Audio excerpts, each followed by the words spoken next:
Hello, folks, and thanks for joining us. Welcome to Chocolatey, where we are the Windows automation experts. I'm Adil Leghari. I'm a senior solutions engineer here at Chocolatey, and I'm your host. This is episode 5 of our monthly Twitch series called Chocolatey Explained. For those of us joining for the first time, Chocolatey Explained was born out of a Twitch series that we did over Christmas called the 12 Days of Chocolatey, and we wanted to give our community a chance to have a deep dive into individual Chocolatey features and functionality, and as well as be able to ask us some questions and interact with us a little bit in a more fun way. So today is episode 5, and we are going to be talking about Chocolatey Extensions. Chocolatey Extensions is one of those features that's been around Chocolatey forever, but is very powerful, but many people don't really know much about it. So I'm very blessed and privileged to have returning back to us again, back from vacation, our wonderful Stephen Valdinger, Stevie Coaster, as we call him. Stevie, do you want to come on screen and take over for me, sir? Sure, absolutely. Thanks for having me back on. This is going to be super fun. Mm-hmm. Chocolatey extensions are probably my favorite part of our product. They're definitely the least used, but once you understand them and really start to leverage them, the things that you can do inside of your Chocolatey packages is outstanding. There's really no limit to the stuff that you can do as long as your only limit is your imagination, basically. As you love to say.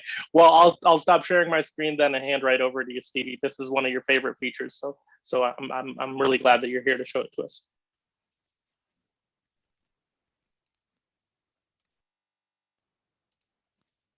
All right.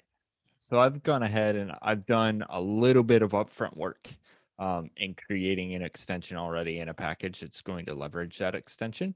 But just to show you the process of what that looks like, you can go out to our docs website, docs.chocolatey.org. In the little search box here, you can just type extensions inside, and it's the first thing that pops up. Will take you right to this page here, and it gives you some really quick instructions on how to get started creating extensions, what they are, et cetera, et cetera. So really, the process for creating an extension is to run Choco new and then name it with a .extension at the end of the package ID. So maybe I want to call it stream.extension, for example. Chocolatey is going to scaffold out that new package, and then if we open that up, we get this new stream.extension package folder. We go in here, we've got our tools folder, to do, readme, new spec. We don't need anything in here but this new spec file. And then we need to create a new folder called extensions. Now, a Chocolatey extension is basically a PowerShell module. So inside of this extensions folder, create as many PS1 files as you want, and then create a PSM1 file that loops over all of those PS1s, sources them into the session, exports the module members, et cetera, just like any PowerShell module would do. And what happens when you've created an extension and you install an extension, we don't have to go through it, but if you look through the Chocolatey log, every time Chocolatey executes an install and upgrade and uninstall command, it looks in its extension folder, and for every extension it finds, it loads that PSM1 file. So it loads all of those extensions functions into the currently running PowerShell host for that particular command. So if you're installing a piece of software and you've got an extension that has some custom functions inside of it that you need to use to install that application or whatever you're doing inside of that Chocolatey package, Chocolatey is going to load that extension for you, and then you can just write inside of your chocolatey.ps1 file, you can just natively call that function. You don't have to worry about defining that function in like a helper file or inside of the install itself. You can just use that stuff natively like you would be doing inside of a regular PowerShell session here. Super powerful, and it's really great, especially if you're, in an organization, for example, and you've got a bunch of other ancillary systems that tools connect to, or, other requirements that you're finding yourself writing the same kind of boilerplate code into your Chocolatey packages as you're creating them, take a step back and think, if I just create a function out of this so that in my Chocolatey packages, I'm just calling a function instead, that's a really good indicator that, hey, maybe an extension is the right way to go. And then since you're managing that code as a Chocolatey package, maybe 3 months, 6 months down the road from now, you found something else that you want to add to that extension.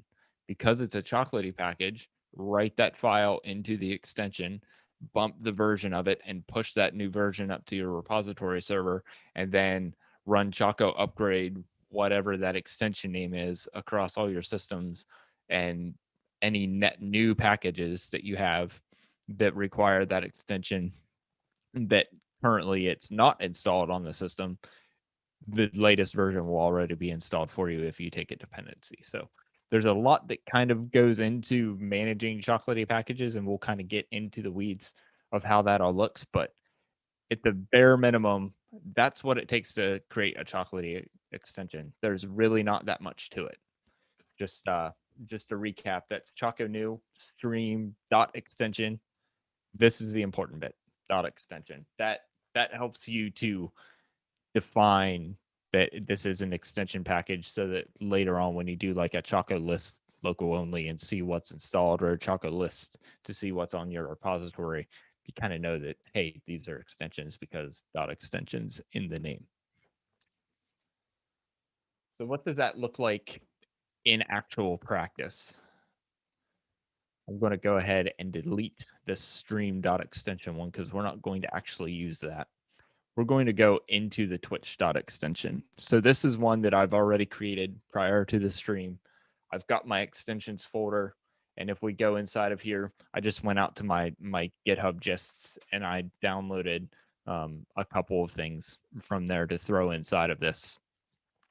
And if we look at get current weather as an example, this just uses the Open Weather Map API to pull a location. I've got a dummy API key that I just created for the stream inside of here that I can set. And then I just do that invoke web request call and spit out that information.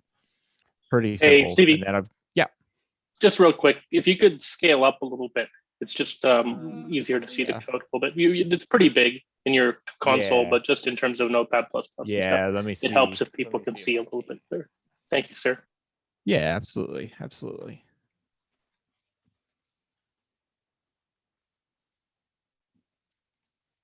My keyboard shortcuts don't quite like to Be in a VM, in my VM, so yeah, totally. That looks great, sir. Thank you.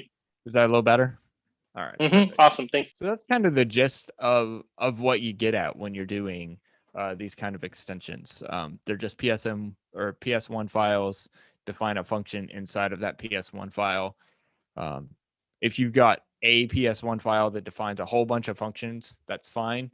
But I like to split things up so it's easier to track and manage that stuff over time as you're, versioning your extensions and making changes. It's easier to keep that single file, single function kind of format.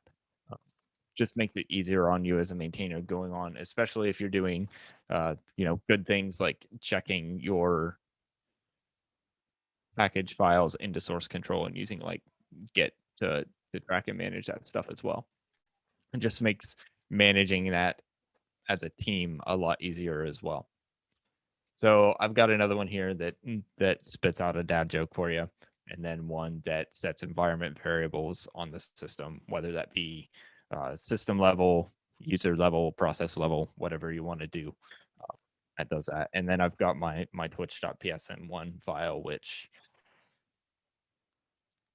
just loops over that current directory, grabs all the PowerShell files it finds inside of there, .sources them, and exports the module members. There's nothing super clever that goes on to get those into the session. That's really all you need. And if we come back out here, my new spec file, again, Nothing super crazy in here. The one really important bit that you're going to want to do, and I want to highlight, the new spec file by default down in the file section is still going to have source tools, whack, star, and target equals tools. You want to change that to be extensions and extensions. That way it actually finds the extensions folder and bundles all that stuff up. Otherwise, you're going to bundle a package that has literally nothing in it because you didn't give it the right folder. And then I've got this, the basic data that you need to make Chocolatey happy to pack that package. So that's all there is to, an actual extension, like creating one. That's it. PowerShell files in your extensions folder, a PSM1 file to load them all up into the session, and a properly formatted new spec file. We go back out to our packages directory. I've got another package called Twitch, and inside of that, this is just a plain old Chocolatey package. It's got a tools folder. It's got a Choco install.ps1, and nothing super crazy inside of here. Calling my get dad joke function, telling you that I'm going to give you the current weather status, and then what location do I want to get current weather status for? In this case, New York. And then back in my new spec file, this is where the magic really starts to light up. So I'm actually taking a dependency on that Twitch.extension that I've created. And because Chocolatey has a really rich dependency resolution mechanism built into it, if the extension is currently not installed on the system, because I've defined it as a dependency, Chocolatey is going to do the right thing and put that extension onto the system first. And then after the extension has been installed, the next time that it moves on, it's got all its dependencies, it starts the process of installing the actual package that I requested. Because I now have the extension, Chocolatey loads that extension, and then it executes the PowerShell functions that I have defined in the Chocolatey install.ps1. So by taking a dependency on the extension, you can ensure that any special functions that you've used from that extension in the package will actually be there and can work. So we've created our extension. We've got our package all set up. I need to actually pack these up and get them sorted out so they're actually Chocolatey packages. So let me clear my screen. I'm going to do a get child item of the current pack, recurse, find all of my new spec files, right? Oop. I can type right. It finds them all. That's great. Then I can just loop over those for each object. Choco pack full name, and then I want to be a little bit more direct and say output directory.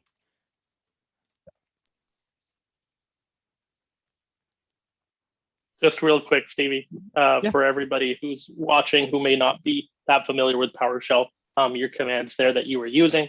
Sure, if you just wanted to go up, yeah. I can be less lazy. So get child item current working directory, or this directory, or pwd if you want.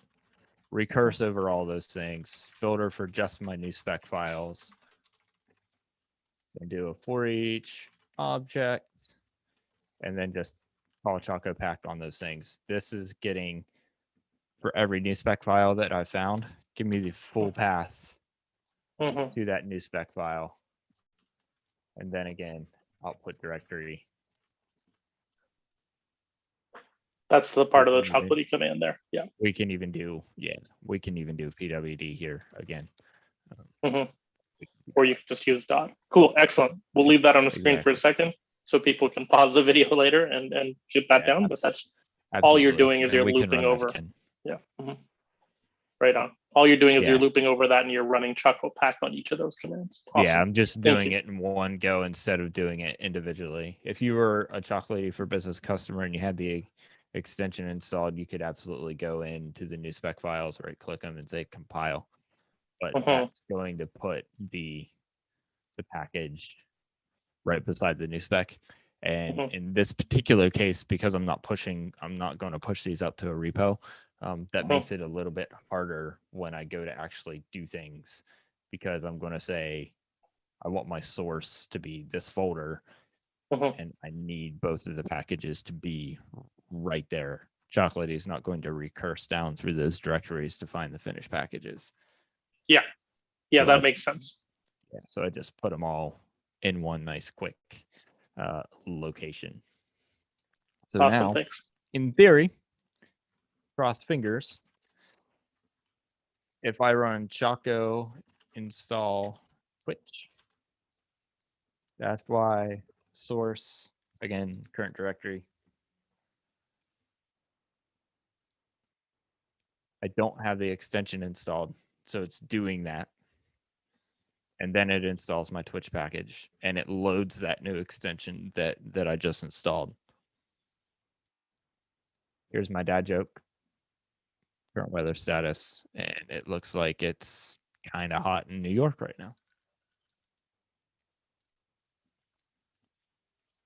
But that's really Chocolatey Extensions in a nutshell. You can get as crazy inside of these things as you want. And like I said, it's really, really, really great in business context where you have,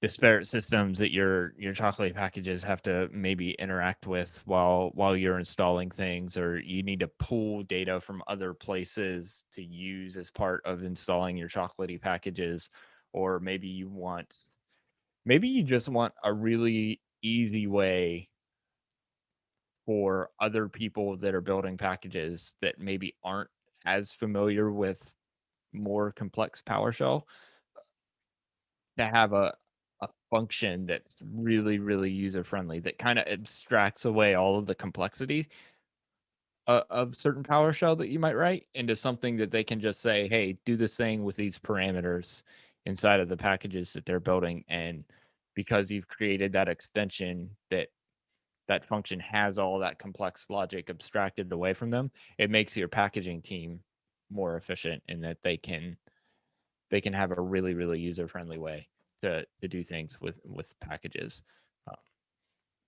And that's one of the great things about doing like the set environment variable thing. Like, yeah, it's great, but it uses some more, I guess, .NET-y ways of doing things, so you can scope things appropriately, etc.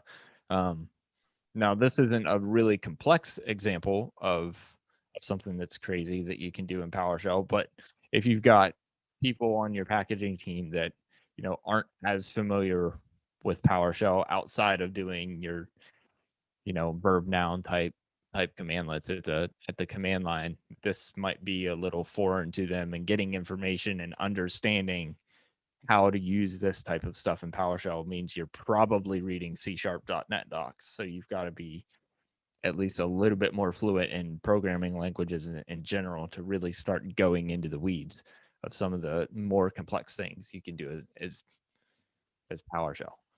But if you can give them this helper function that says, hey, just set an environment variable, what scope do you want it set to, what's the name of the thing, and what's the value of the thing, that's way more friendly than them having to dig through docs and figure out exactly what this means and what it needs.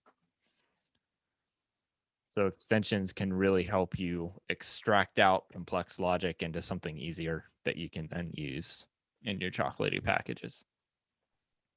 Yeah, I've definitely seen this before with some customers, sort of to give you some examples, where we have a sort of senior admin or an architect or engineer who's actually going in and building some reusable functions, let's say, similar to how you would with a PowerShell module, right? The organization has certain standards for how they log certain events, building some logging into their different PowerShell scripts or into their different commands. So everybody can use those same functions in different environments as well. It can be useful for stuff like common functions that everybody needs to be able to write to event viewer, to be able to read certain read certain data and post certain data to different REST APIs that are available internally, especially for integrations with things like ServiceNow. It's just a useful little tool in your tool belt to take the power of PowerShell modules that you already know and just harness the power of Chocolatey there, where extensions and PowerShell functions being loaded automatically with Chocolatey packages give you that added ability. Yeah, absolutely. And it's a great way to lift and shift maybe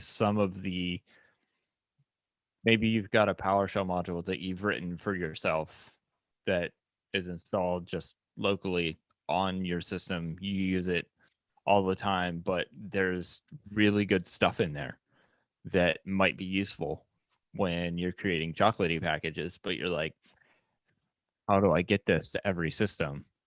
So and you could absolutely just create a Chocolatey package that does the right thing for installing a PowerShell module. DBA tools is an example of that out on the community repository. You can absolutely do Choco install DBA tools, and boom, you've got the DBA tools PowerShell module in your module path, good to go. That's a great way to do it. But you could also take that same logic and just pull out everything that you've got in that module, throw it in an extension, and package it as a Chocolatey extension, and really not have to change anything. Because if it's a module that you're using locally on your machine, you've probably got a PSM1 file, and you've probably got your functions all split up into individual PS1 files anyways. So copy paste into an extension, package it up, start taking a dependency on it.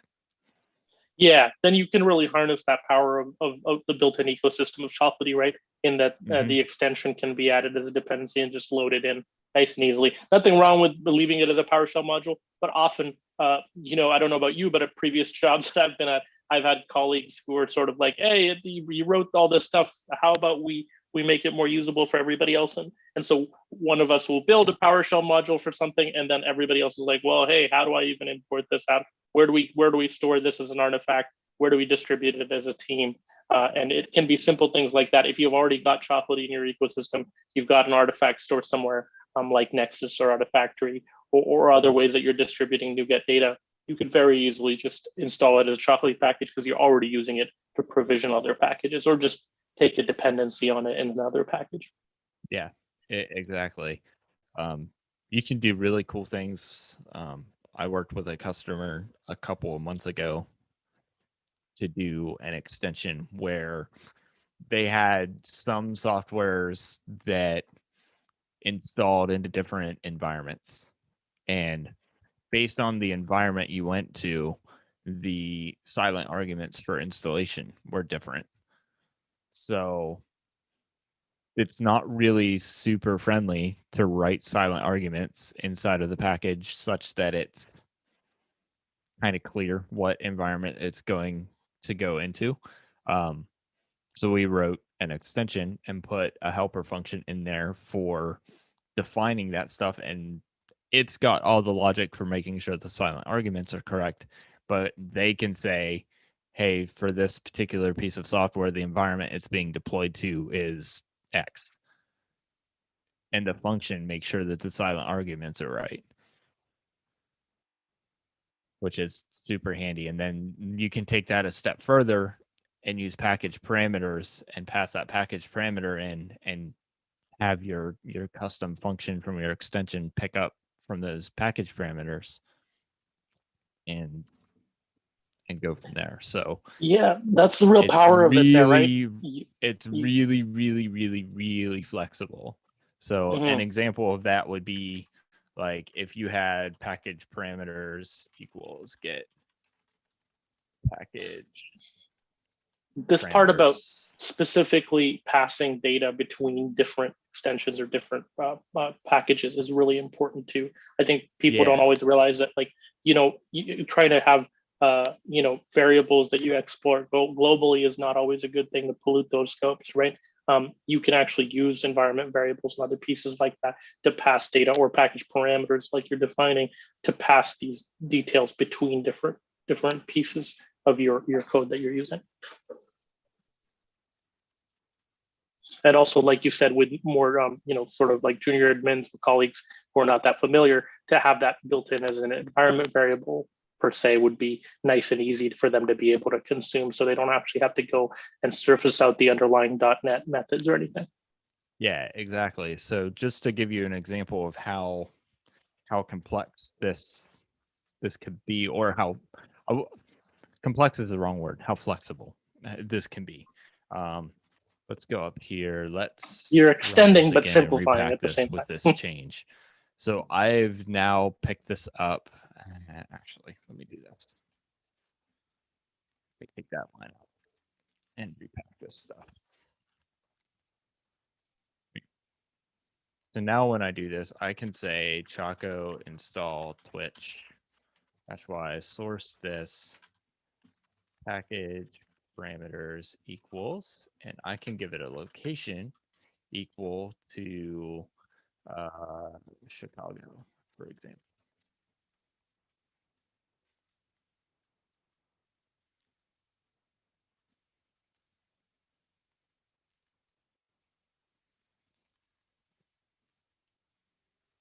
And that's going to give me the weather in Chicago instead of New York.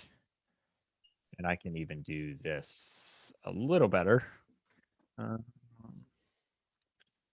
do this.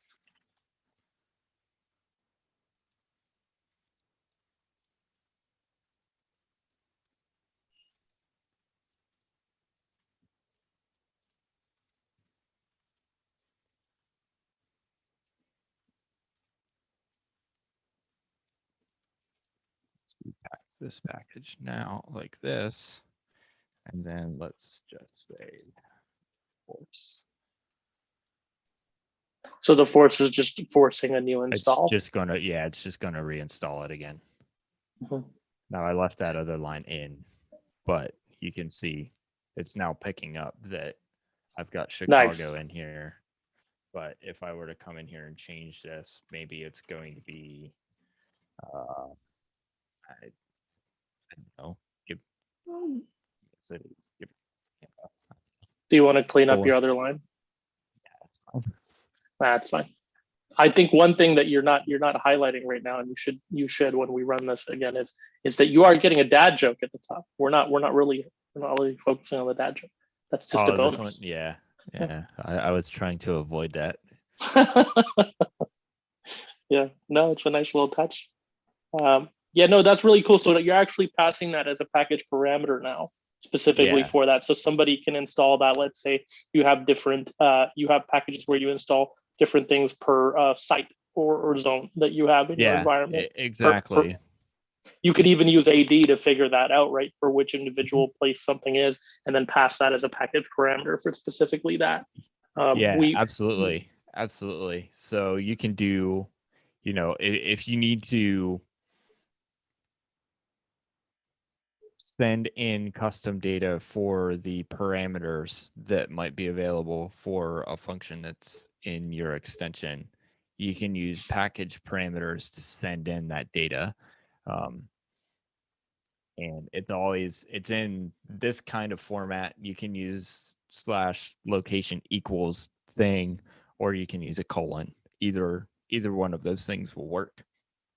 And behind the scenes, this get package parameters function takes this data and turns /location into a key and Tampa into the value of a hash table. So this is basically just a hash table of all the package parameters that you provided.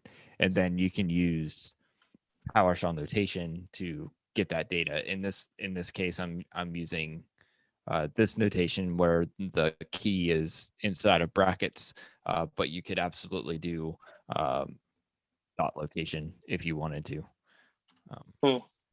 But both work. I just like this way a little better. Right on. So yeah, you can get super flexible all the way down from installing the thing on the command line, passing the data to the functions that you want to have, it execute, or you can have a mix and match of things, right? You might have some parameters that you know that they have to be this for this particular package, so you define those things. But then you've got other parameters that are kind of fluid. You don't know what they are. Yeah. What the end user that's installing the thing wants it to be. So you can leverage a package parameter to let them pass in what they want it to be, and you don't have to change your packaging. It doesn't have to be a new package for every every edge case for the thing. It's super flexible in that the package will just handle it depending on what you give the package. Yeah, so this is more specifically focusing on the feature of package parameters, right? And so we have a comment in the chat where sysadmin said, could you use this to set a site repo parameter to prevent pulling across a WAN? And that's commonly what we do see, something like that, because you want to be able to control what sites you have certain source repositories set up. You could very much use something like a package parameter to say, hey, define this, and for that definition, then just do a Choco source add for that specific site repository that is closest to that area based on some evaluation that you're doing of that site, either a set of IPs or an AD location, value inside your Active Directory. You can definitely use that. There are different ways to do this though as well, right? Because if we're thinking about it, go ahead, Steve. You can do it. You can do it that way. I would almost caution you against doing some things inside of a Chocolatey package, just because invoking Choco within Choco can freak out Choco. Yes, that's an important point. Cause some inception type stuff to happen in the logging. Not saying it won't work, but you might want to set your sources outside. Yeah, you can surface certain stuff here, and I think at the source logic, you're probably looking at some stuff at the outside of Chocolatey at the actual the commands, Choco commands themselves. So running Choco commands within Choco packages is not the best form there. I would generally say that type of stuff is only a one-time run anyway. So that's really stuff that you can set up in a provisioning script. But down the line, if you're doing other values that you do need, that you want to surface from somewhere like AD or other things, you can use package parameters to pull that into your package. Yeah, that's very useful. Absolutely. And also from that angle, it's kind of like, you have all of these functions available to you. Once you load an extension in, you have the ability to utilize that extension and all the stuff in there to run any sort of command on there. So you just you kind of have like you say, your limit is only your imagination, really. Yeah, Chocolatey is pretty much infinitely flexible. Once you get your head wrapped around the fact that a Chocolatey installed on PS1 is just PowerShell, and any PowerShell you want to run inside of here is going to execute, so long as you write good PowerShell and it's correct. You don't want to throw errors all over the place, but any PowerShell will work. The cool thing about Chocolatey extensions, the cool thing about Chocolatey extensions is Chocolatey guarantees that the extension's there and that it's loaded into the session. You don't get that same level of guarantee if you've got like a module outside of Chocolatey. You've just got something installed from the gallery or something like that. 98% of the time when you use that function inside of a Chocolatey package, it's going to find it automatically with auto loading. But depending on your version of PowerShell and some other variables, auto loading might not work. So if you forgot to do import module first, that function's not going to be loaded and it's going to fail. So by having it as an extension, we guarantee it's going to be there. So long as the extension's in there, we guarantee it's going to be there and ready to use. Yeah, that's very powerful, and sort of gives you the peace of mind to say, hey, you're not leaving it up to somebody else to load or import that properly. Exactly. We're not going to let you shoot yourself in your own foot. or let your colleagues do that as well. Yeah. Exactly. Good stuff. Okay, well, I think that's pretty much it for extensions. I'm happy to take any questions from the chat now if we have them. questions, fire them away. I think we've got a lot of engagement, a lot of people talking about stuff like the location value, but generally, I think you did a really good job of covering this topic, and I think it's an underserved one for sure. People don't always know or not always aware about extensions. So when I started to play with this, to put this all together, I thought of a pull request that I want to put in for Chocolatey itself. Like when we do, let me clear the screen. Like when we do Chocolatey thing dot extension, I want to make it so we just, hey, the package ID ends in dot extension. I'm going to scaffold out a package that looks like this, that's got the extensions folder and the new spec and nothing else in it. So you don't have to go through any of that manual work of creating that extensions file, and the new spec file will have the extensions folder defined inside of it. So you can just worry about the metadata, the version, the title, the author, the description, all of that stuff. So specifically that file's value in the new spec will already be defined as an extensions folder. Yeah, makes a lot of sense. Yeah, just another extensions like template, for example. And actually, you could even do that. You could take this one step further and just define your own template and make it work that way until something like that.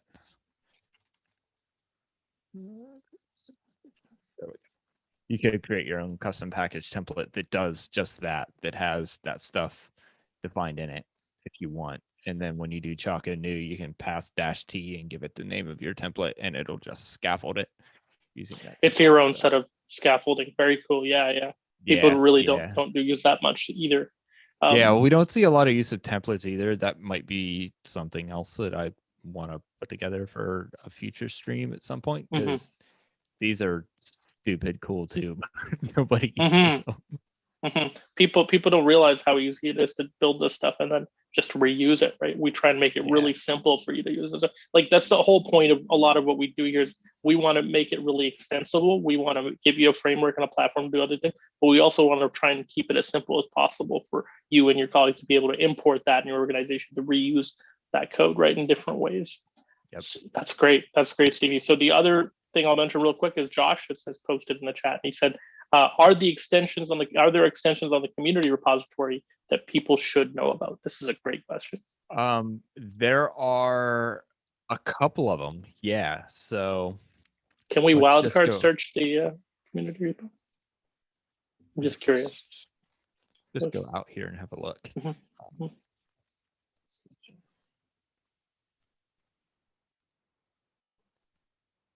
So there's a couple of them out here. Can we sort for popularity, maybe? I wonder. Can I do this?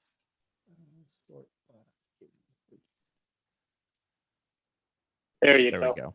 So Chocolatey Core Extension, that one's always the most popular because that one is taken as a dependency on a whole slew of packages because it's got helper functions inside of there that we've since moved into Chocolatey proper.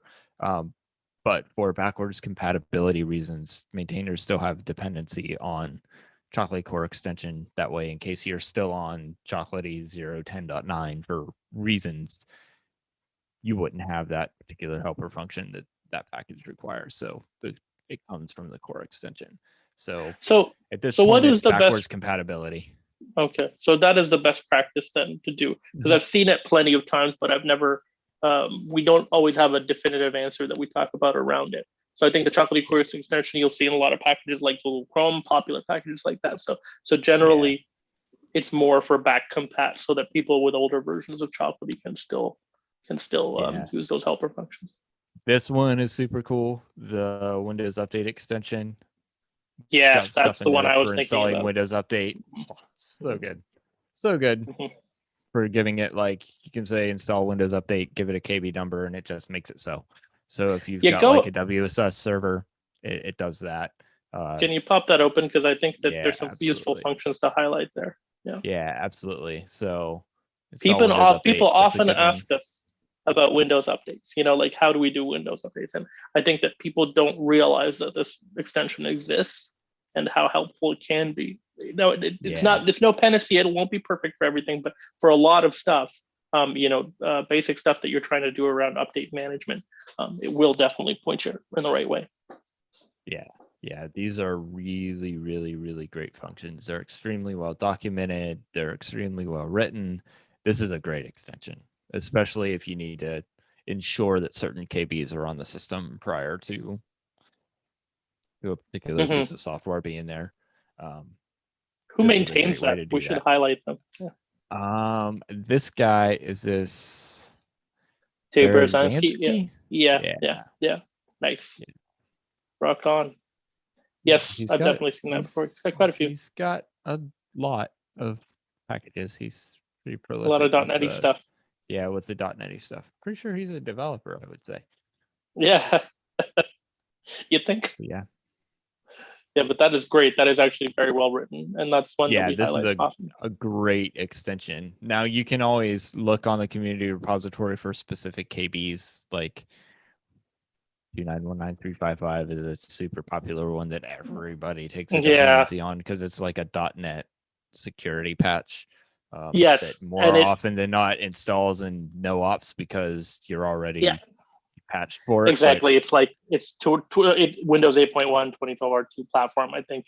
And the thing is, it's included in a lot of .NET framework stuff as a dependency, and then it depends on 294, another one. And the funny thing is, whenever you go to internalize those, it's like a 1.7 gig package. It's huge when it's all done, and it's basically I'm going to internalize this big huge thing and then never actually use it because it no ops every time. Yeah, but it is the which best is fine, but it's there. I mean, if you need it, it's there. So but if there is something, a KB that's not on our community repository, you can use install Windows Update to give it that. Yeah, that's a good extension for sure. Yeah, absolutely. Any other ones that you want to? That's a cool one. I'm trying to think if there's any other extensions that I've used recently that are kind of cool. Part of this is actually surfacing this, and part of the purpose of the stream to actually show people that you this can one do is it, actually so we really get more cool. new ones. Yeah. Oh, okay. This font helpers one is pretty fun too. If you need to install fonts on system, this one's pretty good for dealing with that, because if you've ever had to install fonts, it's not too fun.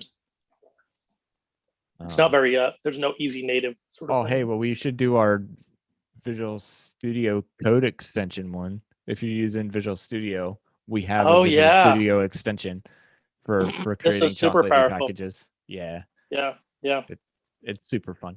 Makes it easier to develop packages. This is one that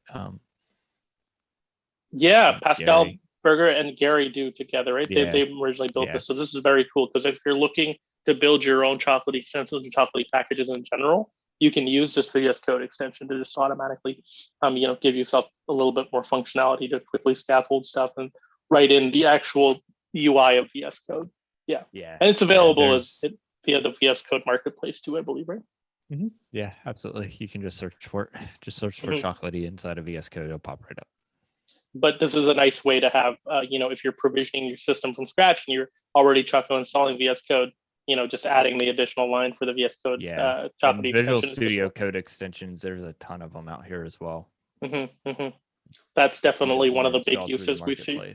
Yeah. A couple things here. So Kim, Admiring Worm, brought up the several of the KBs mentioned also make use of the Windows Update extension, of course. Absolutely. You do remember correctly, Kim, that is popular way that KBs packages that are up on the community repo are actually using the underlying functionality to take a dependency on Windows Update extension. So very useful there. I will also mention Mike Lombardi said something funny. So MTL says, can you write an extension to replace DSC? Desired state configuration is a good one. I don't want to. Sorry. I don't know if DSC wants to themselves. There's been some interesting developments over time, and I think some of the directions that DSC is going over time in the way that Microsoft has built it to service guest config and sort of Azure Arc stuff.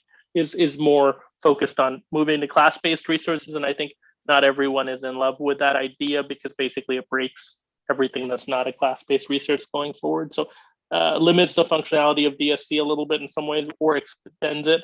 As some people would like to argue as well. So it's a common point of debate in the PowerShell community currently, but I think I think that configuration manager space is interesting. Like there's plenty of people out there. Puppet is a big one, and then Chef, Ansible. DSC is one of those offerings, but I think people are always looking for new and easy ways, especially open source or like free ways to be able to manage state and desired absolutely. state. Absolutely. I mean, and we have folks who build Chocolatey packages to do that. Yeah, you could definitely do it. Wanted to, you could do some stuff in an extension, but I'm not gonna. Can you imagine if somebody wrote an extension that was essentially a configuration manager, like that basically manages? Yeah. I mean, talk about subverting something that. But I mean, hey, you know what? The world's your oyster, right? Yeah. Exactly. Do what you like. I look forward to your pull request, MTL, or I look forward to you maintaining your new package. I'm into it. Right on. Okay, well, cool. I think we're doing a good enough job of covering a lot of this stuff. Thanks, Stevie, for your time and your efforts at showing us a lot more about extensions. I know I've learned a bunch today just being around here, and I definitely see this regularly. So it's always, I pick up a little bit of something new every time, or take a look at an idea in a different way. So that's super cool. I will hop over here, and thanks, Stevie. And I'll just share my screen at the end here, just to give you a little bit of a thing. Sorry, I booted you off there, Stevie. Oh, no problem. I was fighting with my stop share button anyways.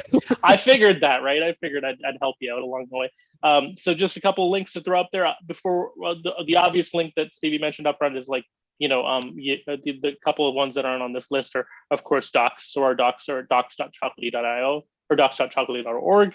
And also, of course, if you want to look at the package repository, you can just go to chocolatey.org. There's a find packages button there, as well as community.chocolatey.org/packages also take you there. So that gives you a good way to be able to surface and search around some of those extensions of packages. Do a star extension, sort by popularity. That'll give you some ideas. Again, if you search by wildcard like VS Code extensions, sometimes that helps too if you're looking for specific ones. And hey, if you don't see something up there that you think would be good to be able to put up there, it's always a good idea to become a maintainer. It's nice and easy to do.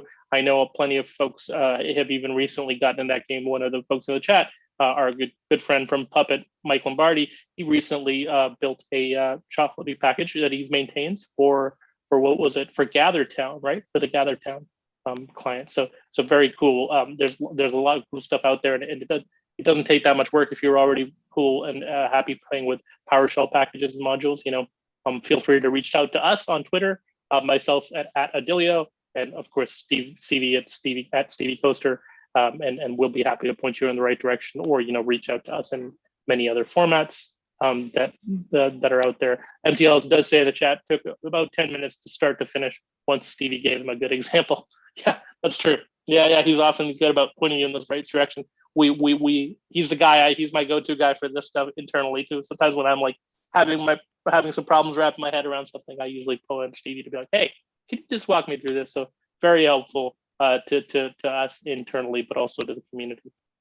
So let's talk about some quick links here. Chocolatey for Business, of course, is our business offering that gives you some of the automation around, package builder, internalizer, and the ability to right-click and pack packages like Stevie was showing. So a lot of that stuff has context menus built in, as well as command line tools that will let you automatically figure out what silent args you need for different packages or for different types of installers. So helpful for organizations. And in Package Internalizer, of course, lets you bring in and create offline versions of the 8,500 plus packages we have in the community repo, so that you can deploy those out robustly, reliably across thousands of nodes if you want to in your organization.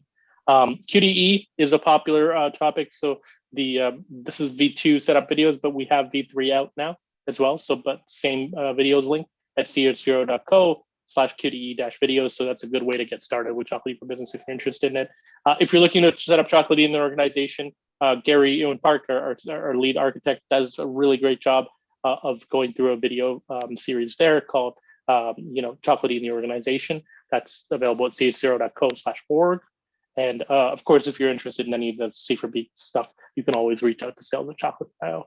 But not going to too much long-term shilling on the sales stuff.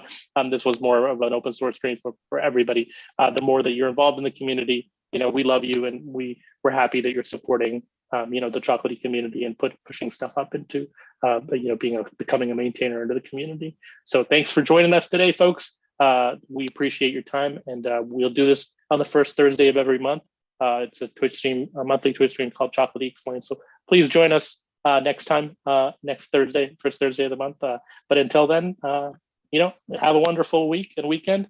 And for those of us in Canada, happy Canada Day. And for those of us folks down south, happy 4th of July when that comes up as well. Hope you have a good long weekend. Stevie, over to you. All right. Yeah, thank you. Yeah, Adil mentioned if there's any questions after you start playing with the stuff, you want more information, hit me up on Twitter at Stevie Coaster. More than happy to answer your questions there. You can DM me.